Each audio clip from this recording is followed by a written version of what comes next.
ভাঙচুর করে এরপরে ওইখানে নতুন কোনো সে সবসময় যোগ্যতা দিয়ে ওইটারে কাউন্টার দিচ্ছে, সে সময় ভাঙচুরের রাজনীতি পছন্দ করে না, যার কারণে আমরা ওইখানে ওই ব্যাপারটা নিশ্চিত করার চেষ্টা করছি। এবং আমরা এটাও জানি যে কারা এই কাজগুলো করাইছে, আমরা এটা অন্তত অনুমান তো করতে পারি। বাংলাদেশের প্রেক্ষাপটে এই অনুমানটা আমরা কীভাবে করি বলতে পারেন যে এই তোর রিমান্ডে নিয়ে জিজ্ঞেস করবো এই অনুমান কেমনে করো। বাংলাদেশের বিগত 17 বছরের হিস্ট্রি তো আমরা প্রত্যেকেই কম বেশি জানি বা কীভাবে কী হয়েছে আপনাদের মাধ্যমেই জানছি। তো সেই ক্ষেত্রে কোনভাবে কী হয়, কারা কী করে, এগুলো তো আমরা এই মাধ্যমে বিভিন্নভাবে জানতে পারছি। তো এইগুলো নিয়ে আমাদের কোনো সমস্যা নাই। আমাদের সমস্যা সমাধানের একটাই পথ, জাতিসংঘের অধীনে শহীদ ওসমান হাদির হত্যার তদন্ত নিশ্চিতকরণে জাতিসংঘের অধীনে শহীদ ওসমান হাদির হত্যার তদন্ত নিশ্চিতকরণে ডক্টর মোহাম্মদ ইউনূসের হস্তক্ষেপ কামনা করি। তিনি আমাদেরকে একটা কথা বলুক, তিনি যদি আমাদেরকে বলে যে আমি এই কাজ পারবো না, আমরা চলে যাব, কিন্তু এটা ডক্টর মোহাম্মদ ইউনূসের বলতে হবে।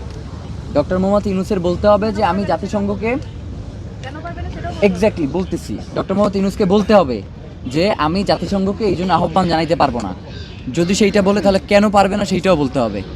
এই দুইটা উত্তর যদি সে দেয় তাহলে আমরা আমাদের জায়গা থেকে চলে যাব, আমাদের কোনো আপত্তি নেই। মানে আপনারা দেখছেন যে এখন পর্যন্ত আমাদের জায়গা থেকে এই জায়গার পরিস্থিতি যাতে কোনো রূপ এমনকি আপনারা একটা জিনিস খেয়াল করছেন কিনা যে পিছনে যে ভাই বোন যারা রয়েছে, আমি কথা বলতেছি কেউ কথা পর্যন্ত বলতেছে না। মানে এর দ্বারা আপনাদের অন্তত বোঝা উচিত যে এইখানের প্রত্যেকটা ছেলে মেয়ে কতটা শান্তিপূর্ণভাবে এখন পর্যন্ত শহীদ ওসমান হাদির হত্যার যে তদন্ত এবং বিচার এটা নিশ্চিত করবার জন্য কাজ করে যাচ্ছে। যার কারণে এদেরকে বিতর্কিত করে, এদেরকে লাঠিচার্জ করে, আমরা তো আসলে ভিতরের জায়গা থেকে তো আমরা আসলে মৃত এক একজন, আমরা তো শুধু শহীদ ওসমান হাদির জন্য লড়াই করতেছি। যার কারণে কেউ যদি মনে করে যে আমাদেরকে লাঠিচার্জ করে বা অন্য কোনো উপায়ে এইখান থেকে সরাই দিবে, এইটা ভুল ভাই, এইটা ভুল ভাই। এই রাস্তায় শুয়ে থাকবো অথবা আমার আহত দেহ অথবা মৃতদেহ এই রাস্তায় পড়ে থাকবে। আমরা শহীদ ওসমান হাদির সাথে কমিটেড, বাংলাদেশের মানুষ শহীদ ওসমান হাদির সাথে কমিটেড। তারা শহীদ ওসমান হাদির হত্যার বিচার নিশ্চিত না করে, আজকে 55তম দিন, বাংলাদেশের ইতিহাসে কোনো দিন দেখছেন যে এখন পর্যন্ত মানুষ তার কবরের সামনে এসে কাঁদতেছে, বিভিন্ন জায়গায় তারা নিয়ে মিছিল করতেছে এই হত্যার বিচারের জন্য? এটা বাংলাদেশের ইতিহাসে কোনো দিন ঘটছে? রাষ্ট্র ক্ষমতা বলেন বা রাষ্ট্র ক্ষমতার বাইরে বলেন, এটা কোনো দিন ঘটছে? তো সেই শহীদ ওসমান হাদির স্ত্রী এইখানে বসে আছে, তারা এইখানে রাইখা আমরা ওইখান থেকে চইলা যাব। শহীদ ওসমান হাদি এই ধরনের ইনকলাব মঞ্চ বানায় না এবং এই ধরনের পোলাপান ইনকলাব মঞ্চে কাজ করে না। পিছায় দিতে চায় বা এটাকে কোনোভাবে ছল চাতুরি করে বন্ধ করে দিতে চায় শহীদ ওসমান হাদির ভাইয়েরা এবং তার স্ত্রী সন্তান, এটা তো কোনোদিন মানবে না। আচ্ছা, এটা তো কোর্ট থেকে পরে যে সিআইডি কে দিছে, সিআইডি তো ওইটা মানে ওইটা সিআইডি এখন পর্যন্ত 3বার ডেট বাড়াইছে, না 5বার না, ডিবি 2বার, সিআইডি 3বার, এই টোটাল 5বার হচ্ছে ডেট বাড়ছে।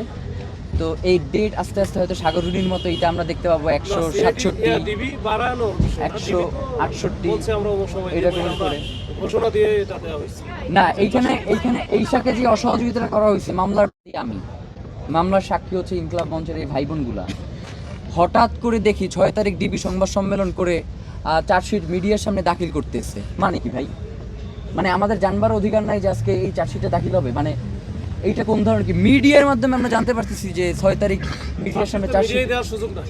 মিডিয়া ভাই আপনি কি করেন না, আপনি একটু ফুটেজগুলো বলেন। এই তো সামনে, তো যার কারণে আপনি আর কি আমাদেরকে মারতে পারবেন, কিন্তু এর বাইরে আসলে আমরাও আসলে কিছু করতে পারবো না। মারামারির কোনো কিছু নাই, আমি বলি মানে ওইটাই না, একজন এসে টাইম দিয়ে গেছে, আপনার একজন অফিসার এসে 7টার মধ্যে এইখান থেকে উঠে যেতে বলছে। আমাদের মারার ইচ্ছাও নাই বা ওইরকম কোনো ইন্টেনশনও নাই, কারণ আমরাও জান ভাই আমি চাইলে কিন্তু এইখানে অন্তত একই সাথে, কারণ আপনি তো জানতেন না, চাইলে 10টা গাড়ি নিয়ে আইসা এইখানে পুরো সবাই নিয়ে বসে যাইতে পারতাম, কারণ আপনার কাছে তো ইনফরমেশন নাই যে আমি এখানে এসে বসবো। আমি কিন্তু সেটা করি নাই, আমার নিয়ন্ত্রণের মধ্যে যতটুকু আছে ওই কয়জন লোক নিয়ে আমি এদের প্রত্যেকটা পার্সোনাল চিনি। তো সেই জায়গা থেকে আইসা এইখানে বসছি। কেন বসছি? কারণ হচ্ছে যাতে এটা গুরুত্বপূর্ণ জায়গায় কোনো ধরনের বিশৃঙ্খলা সৃষ্টি না হয়। তো এখন যদি আমাদেরকে কোনোভাবে সহযোগ